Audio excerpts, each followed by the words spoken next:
Donc, on va voir le exercice sur integration qui t'a dépassé. Je pense que tu étais censé integrate 1 all over x square minus 1 all over x plus 1 square. Ça, non? Ok. C'est très facile. Déjà, d'abord, je vais te rappeler un rôle, un important rôle. Tu vois un peu, quand tu dois integrate. Donc, je vais te rappeler un important rôle quand tu dois faire, quand tu dois integrate. Tu vois un peu. Ok. Ce que tu dois connaître, c'est, si on te dit d'integrate le general formula, je vais d'abord te donner le general formula et je vais aussi te donner une technique de visualisation. Donc, si on te dit d'integrate 1 all over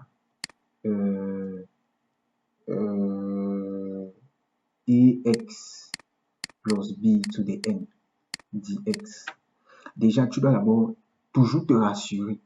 Pour appliquer le formula, rassure-toi d'abord que, rassure-toi toujours, ça c'est un affine expression. Donc, je vais dire linear expression, si on peut dire ça comme ça. Oui, linear expression, c'est un linear expression, tu vois un peu.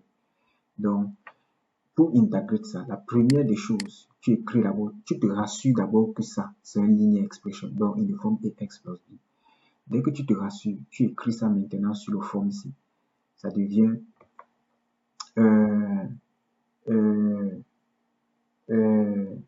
ça devient de intégrale de quoi? De ax plus b sur de quoi? Minus n dx. C'est ça, non? Maintenant, pour intégrer ça, ça sera tout simplement égal à 1 all over ax plus b prime ax plus b to the minus n plus 1 all over minus n plus 1. Tu vois un peu? Donc, c'est comme ça qu'on intègre ça. C'est comme ça qu'on intègre ça. Le dérivatif de ceci, ça va tout simplement donner quoi? 1 on ax plus b to the minus n plus 1 all over minus n plus 1. Donc, voilà en fait ce que ça va te donner. Tu vois un peu. Il faut savoir que le formula-ci, je vais dire ça comment?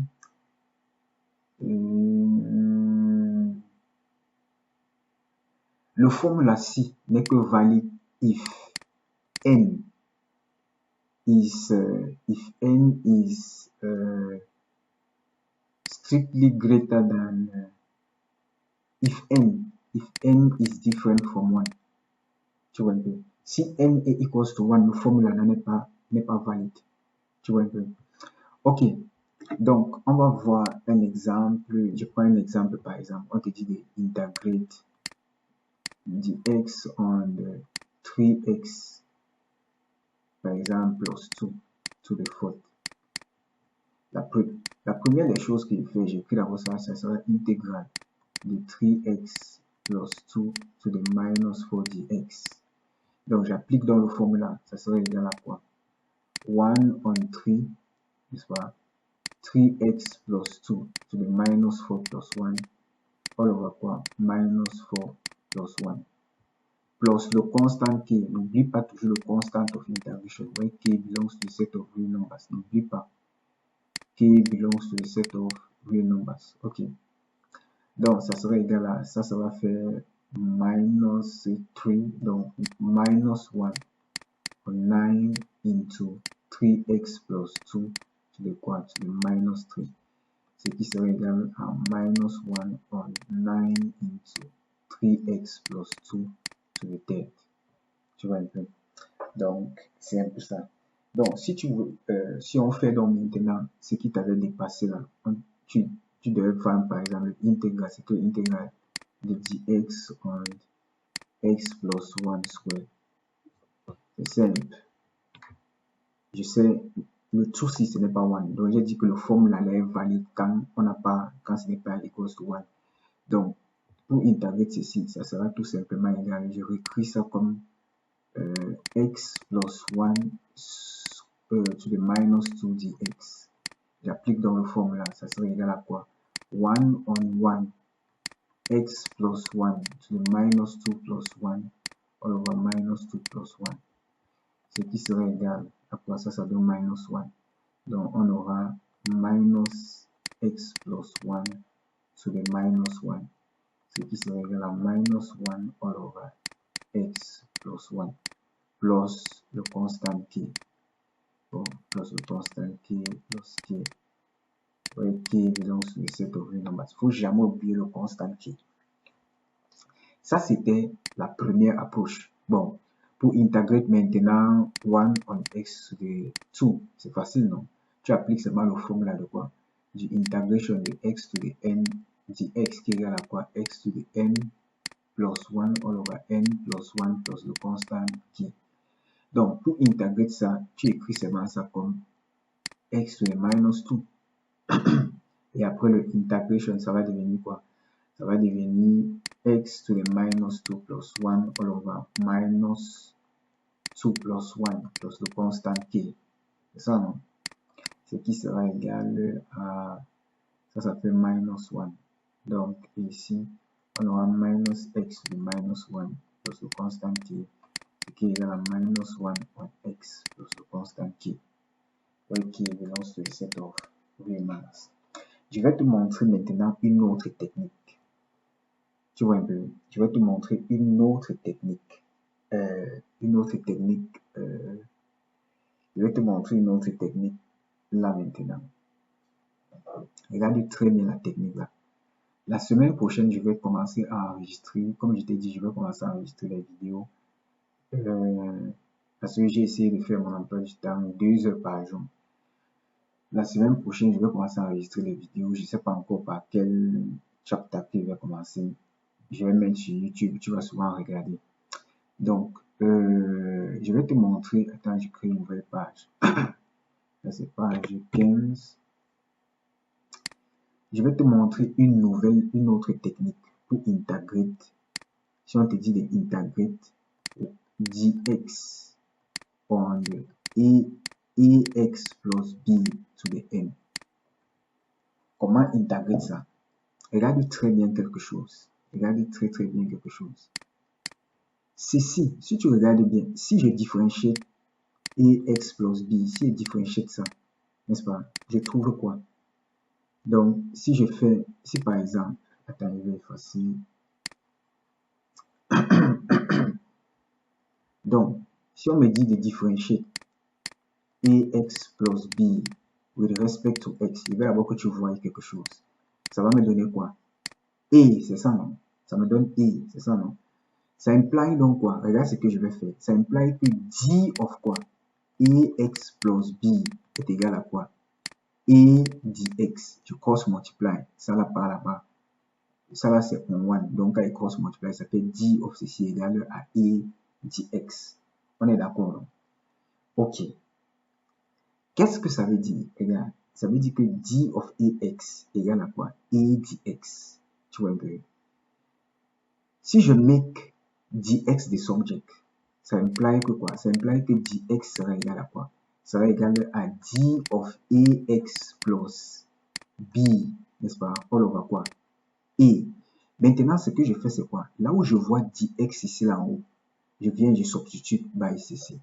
Donc, ceci sera encore égal au intégral de quoi? Je substitute by dx, ça va me faire d of ax plus b, all over quoi? Et tout ça, all over quoi? Ax plus b to the n. Tu vois un peu? Ça veut dire que ça serait égal à quoi? Ça serait égal à le a ici va descendre. Ça fait integral of d of ax plus b, n'est-ce pas? All over a into ax plus b to the n. Comme ça, là, c'est un constant. Il va sortir. Donc, ça devient 1 on a. Intégral de quoi? Intégral de d of ax plus b all over quoi? Ax plus b to the n. Remarque donc quelque chose ici. Je vais prendre le big rouge. Remarque bien quelque chose ici. Tu te rappelles que quand on étend, regarde bien, quand on te dit d'intégrer dx, attends, je vais effacer. Je vais effacer. Je vais encore écrire ça comme quoi? Je vais encore écrire ceci comme 1 on a, n'est-ce pas? Intégrale de quoi? Ax plus b, tu veux quoi? Minus n, d of quoi? Ax plus b. Ok. Rappelle-toi bien que quand on te dit d'intégrer intégrale de x to the n dx, qu'est-ce que tu vois ici là? Ici là c'est dx et ici là c'est quoi? X. Donc x to the n. Tu vois un peu? On intègre x with respect to the x. Qu'est-ce que tu remarques? Tu remarques que le x qui est ici là, c'est la même chose qui est ici. Et à chaque fois que le formule pour intégrer ça, c'est quoi?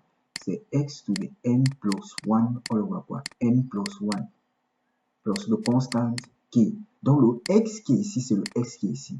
Remarque donc bien quelque chose ici là.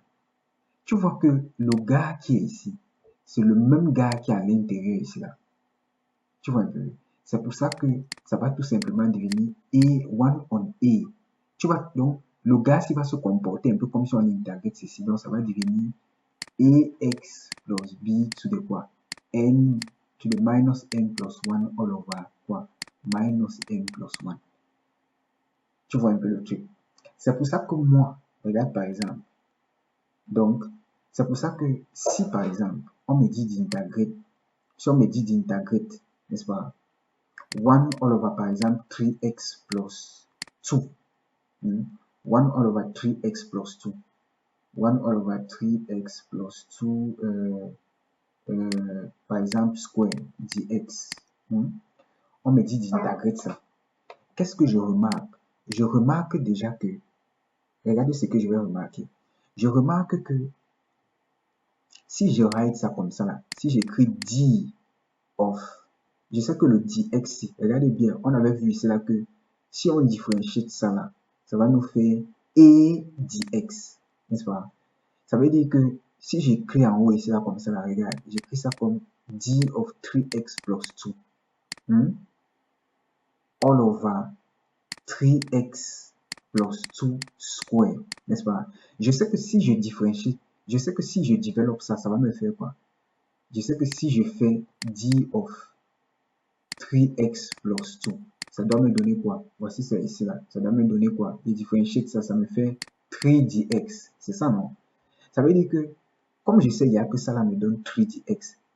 Ça veut dire qu'on aura 3dx ici. Pour que ça rentre à 1dx, ça veut dire que je dois compenser ici là avec quoi? 1/3.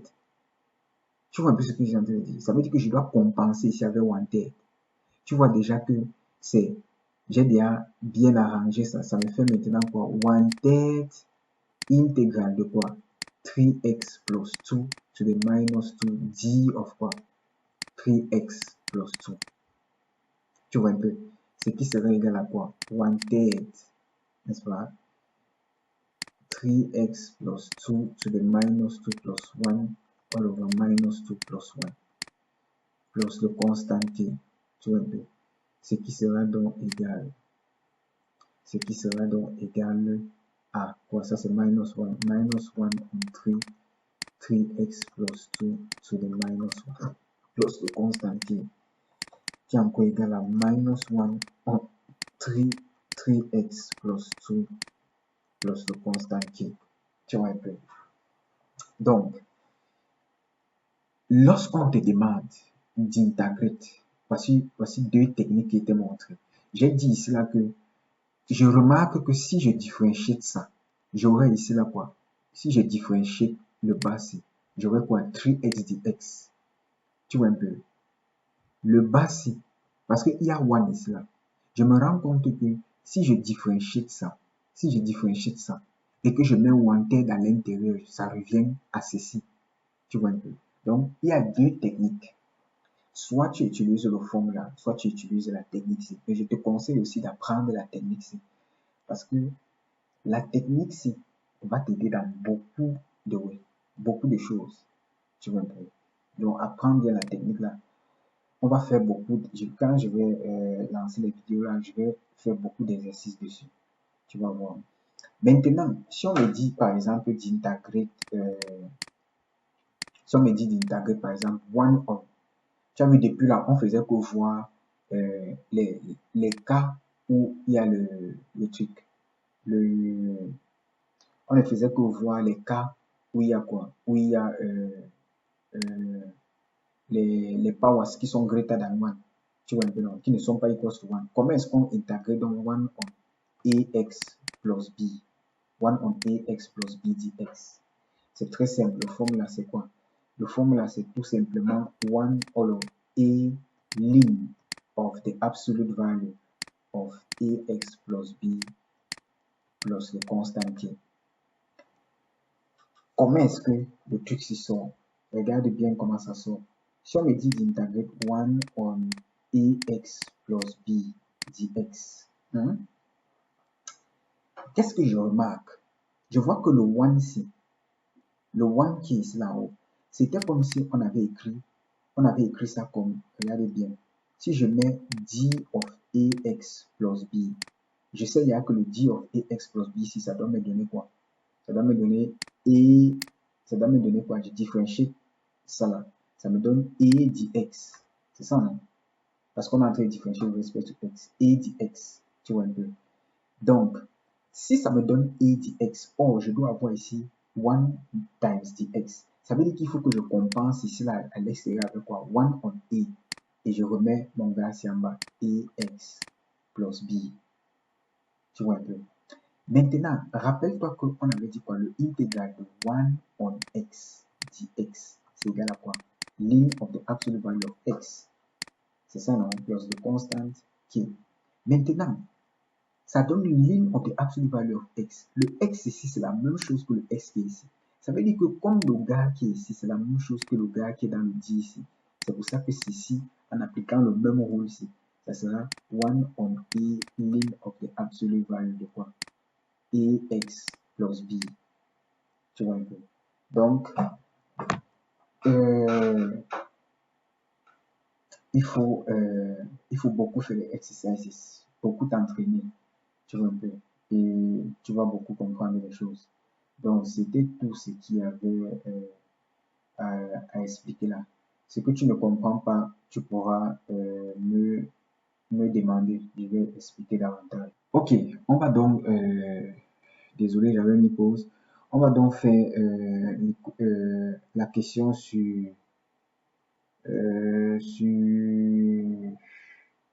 on va faire la question sur, qu'on appelle ça hyperbolic functions que tu m'as donné là. C'est facile. Je ne sais même pas pourquoi tu as paniqué sur ça. Bon, attends, je numérote la page. Ok. Donc, on va faire la question là. La question dit quoi? On dit que show that the expression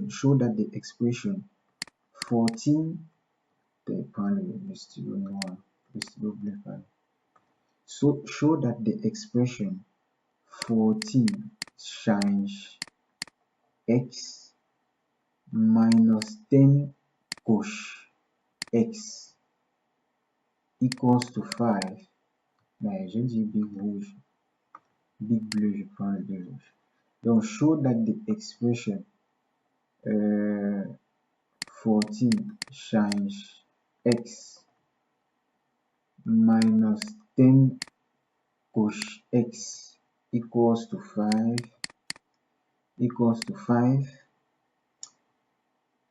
can be expressed as, on dit de show that it can be expressed as 2e to the x minus 5e to the x minus 12 equals to 0, n'est-ce pas? Après on dit hence solve the equation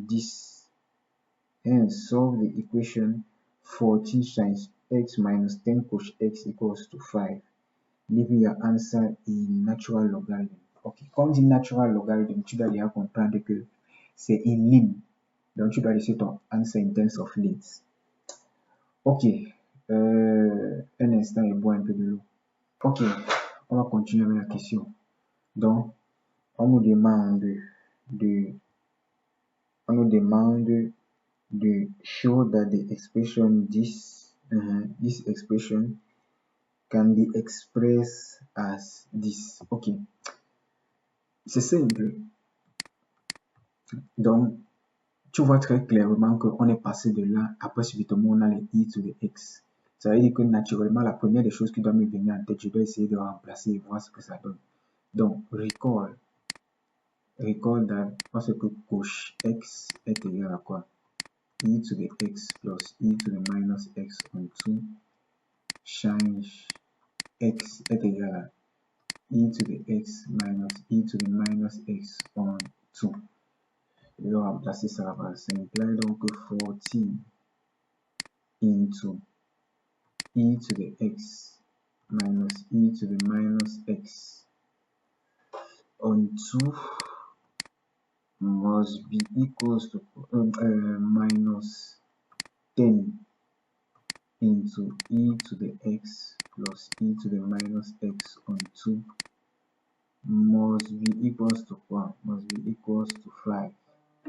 Ok. Ça implique donc que j'aurai ça là, ça fait 7 into e to the x minus e to the minus x minus 5 into e to the x plus e to the minus x. Ok.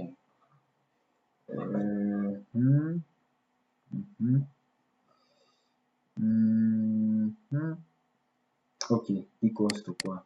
5.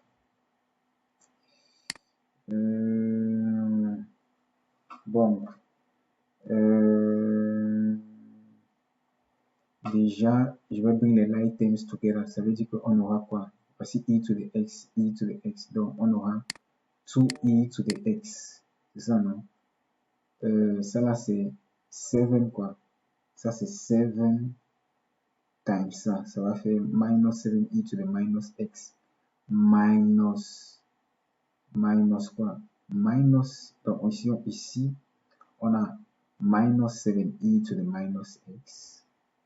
Minus, oui, minus ici. Donc, ça va faire minus 12 e to the minus x being equals to quoi? Being equals to 5. Ok, being equals to 5. Ok, je pense que c'est ça.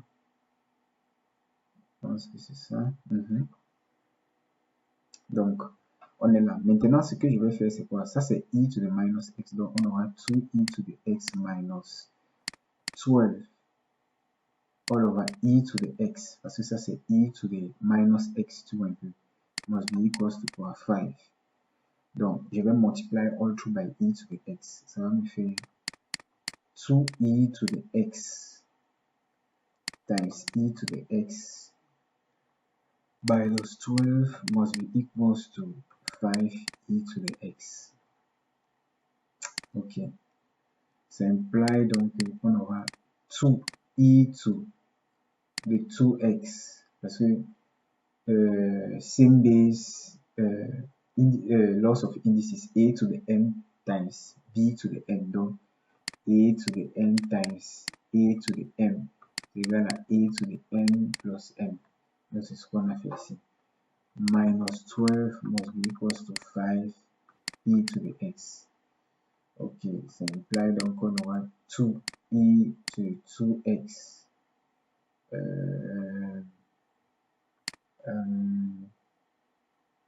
minus 5e to the x minus 12 equals to 0. Ok. Equals to 0. Bon, moi, je pense que tu as fait une erreur ici. Là, hein? Il y avait une erreur. Il y a une erreur dans la question aussi. En principe, ici, là, on est censé avoir un tout ici, là. Oui. Donc, c'est une petite erreur. Donc, moi, je vais continuer à solver avec ceci. Tu vois un peu. Donc, voilà donc ce que tu étais censé trouver. Maintenant, comment solve ceci? On te dit à la prochaine question que solve the equation 14 sin x minus 10 cos x equals to 5. Leaving your answer and solve that. leaving your answer in natural logarithm.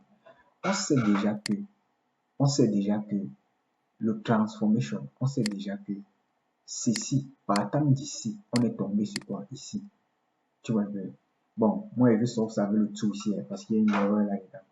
Partant d'ici, on est tombé ici. Ça veut dire que si je solve, donc partant de d'ici là, n'est-ce pas? On est tombé sur quoi? On est tombé sur ceci. Tu vois un peu.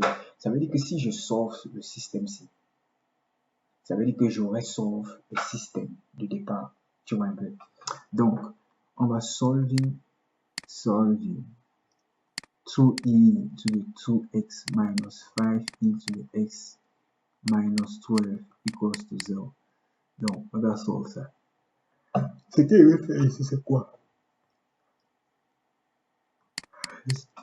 Donc, je sais que ce que je vais faire ici, je sais que 2e to the 2x minus 5e to the x minus 12, n'est-ce pas, equals to 0, n'est-ce pas, implies ceci. Tu es d'accord avec moi à indices que a to the n c'est la même chose que a to the n all to the m. C'est ça, non? All to the m. Ou bien encore, c'est la même chose que a to the m all to the n. Voilà. Je vais donc appliquer ça ici. Ça sera 2 e to the x all square. Tu vois un peu. Minus 5 e to the x minus 12 equals to 0. Maintenant, pour solve le système-ci, je vais let capital X, n'est-ce pas, to be equals to, je vais let capital big X to be equals to e to the x. Tu vois un peu. Ça implique donc que mon système of equation devient 2 x square. C'est ça, non? Parce que je remplace là où je vois e to the x by x. Minus 5x minus 12 equals to 0. Tu vois un peu.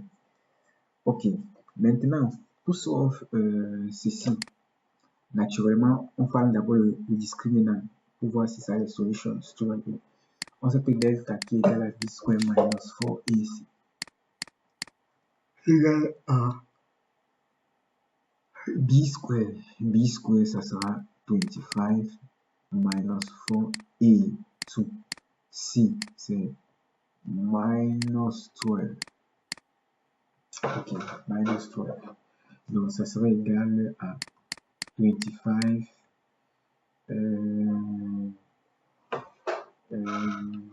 ça et ça fait déjà plus. Donc ici on aura 8. 8 times 12. Je vais faire le calcul. 8 times 12. Bon, 8 times 12. 8 times 12. C'est 96.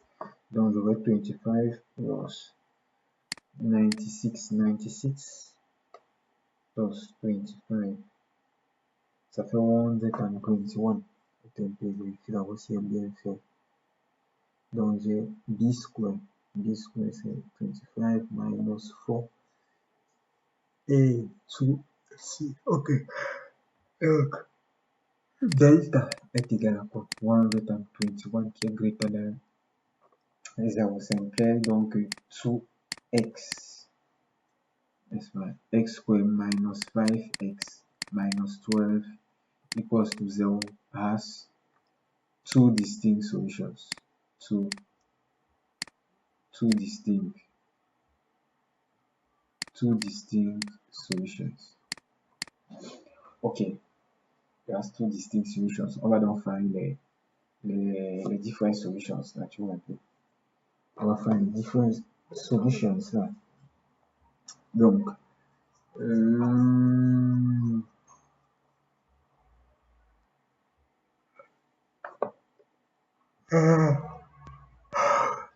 Donc, je sais que x, les solutions là, ça sera quoi? On a x1, capital X1 qui serait égal à minus b minus the square root of delta all over quoi? 2a. Et x2 serait égal à quoi? minus b plus the square root of delta all over 2a.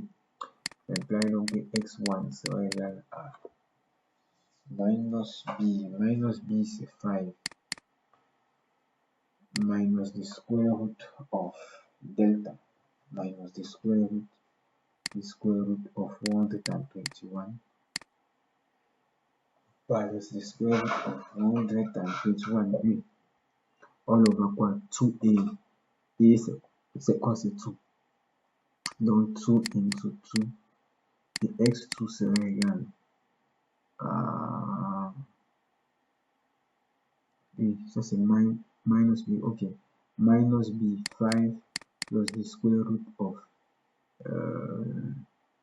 121 all over 2a, 2 into quoi? 2 into 2. Donc ça implie donc que x1 sera égal à 5 minus root 121 on 4. X2 sera égal à 5 plus the square root of 121 all over 4. Ok. Maintenant, ça là, ce sont les big X qu'on a trouvé. Il faut trouver seulement X. On va dire, mais recall. Regardez bien le let qu'on avait mis là. Recall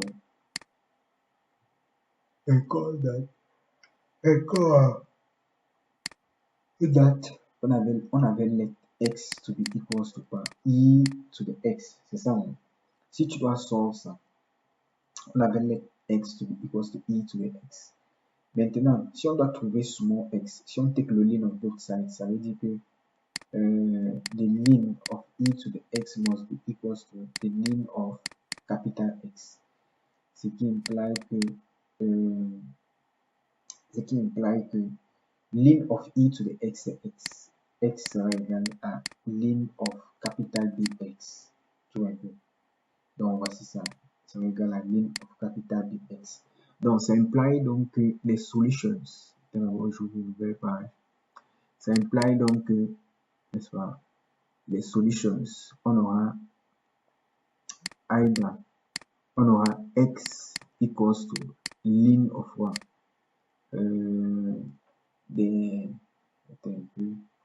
Ça égale au line. Ça égale à line. Ça veut dire que x1, small x1, et ça veut dire que small x1 sera égal à quoi? Line of 5 minus the square root of 121 over 4. 5 minus the square root of 121 all over 4. And x2 sera égal à quoi? Au line of voici x capital B x2 ici là. 5 plus the square root of 121 all over 4. Donc 5 plus the square root of 121 all over 4. Maintenant, dès qu'on finit de trouver ça comme ça, il faut vérifier, n'est-ce pas? Il y a une condition que j'ai oublié d'ajouter ici là, c'est que capital Bx doit être greater than 0. Tu vois, parce que le line function est defined for positive values. Donc, je vais venir donc ici, je vais venir là. Je vais juste vérifier, est-ce que 5 minus the square root of 121 c'est un positive number? Déjà, on sait déjà qu'ici, on sait déjà que ceci sera positif, même si on sait pas. Donc, je vais faire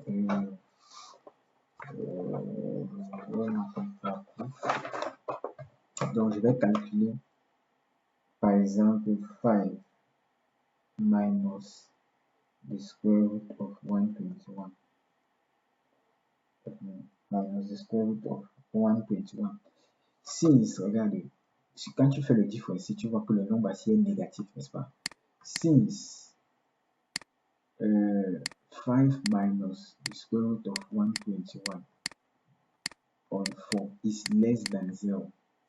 Ça implie donc que line of 5 minus the square root of 120, square root of 121 on 4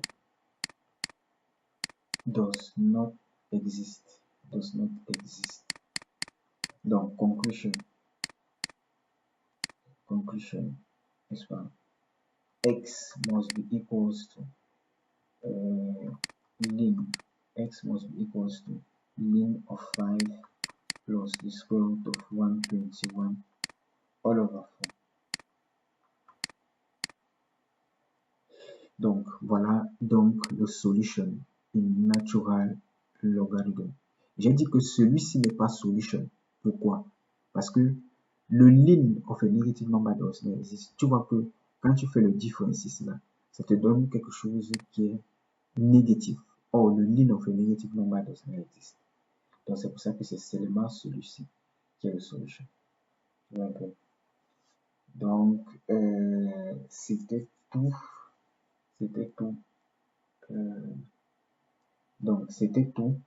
Je vais commencer à enregistrer les vidéos comme j'ai dit la semaine prochaine. Essaye de faire beaucoup d'exercices. Tu fais beaucoup d'exercices. Tu vas comprendre beaucoup de choses. Merci.